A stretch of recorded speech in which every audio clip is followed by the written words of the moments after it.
Right, a quick and healthy breakfast for my twins this morning. I would like to use some cottage cheese, just regular cottage cheese.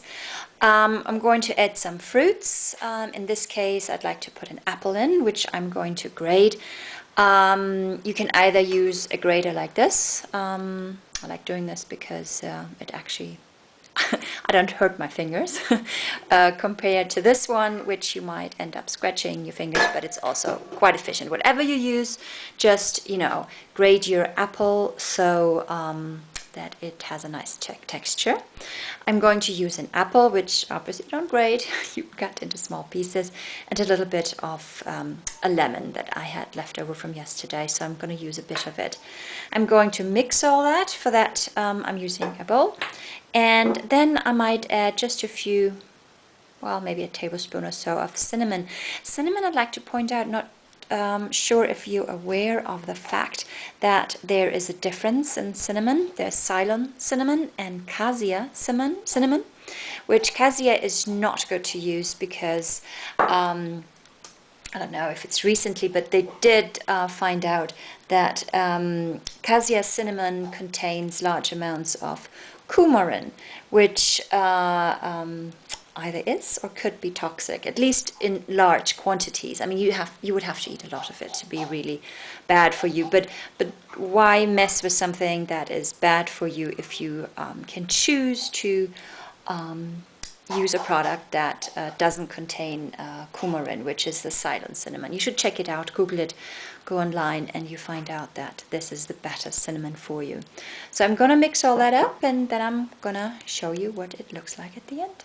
All right, now I have, as I said, I have chopped, sliced, grated all the vegetables. I have put in the bowl the cottage cheese, and now I'm going to use a little bit.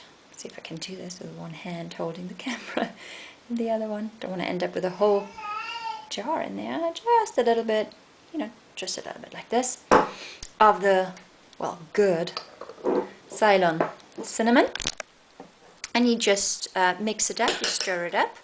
Underneath you see the cottage cheese, and this would be what, in my case, I'm doing this for twins, obviously, so you might choose a little bit less in the amount of what you want to prepare.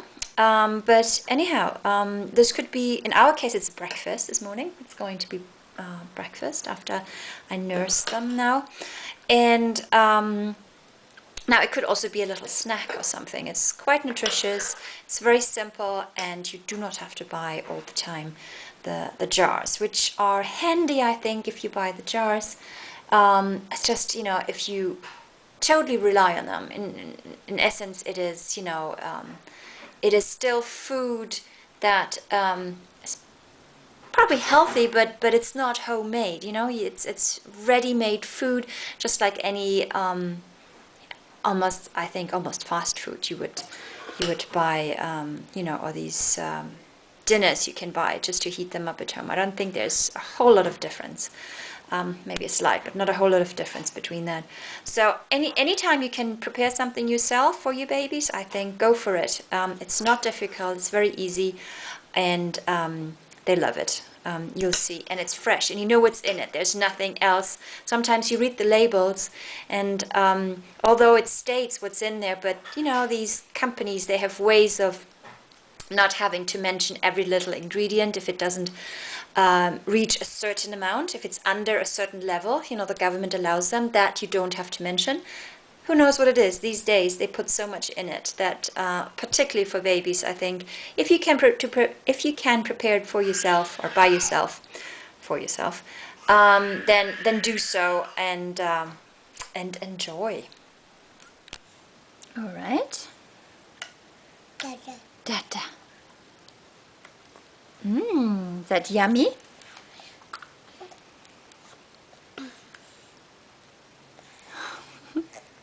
Is that yummy, Paul? Yummy? It's yummy, I know. We made that ourselves. Yeah. All fresh ingredients.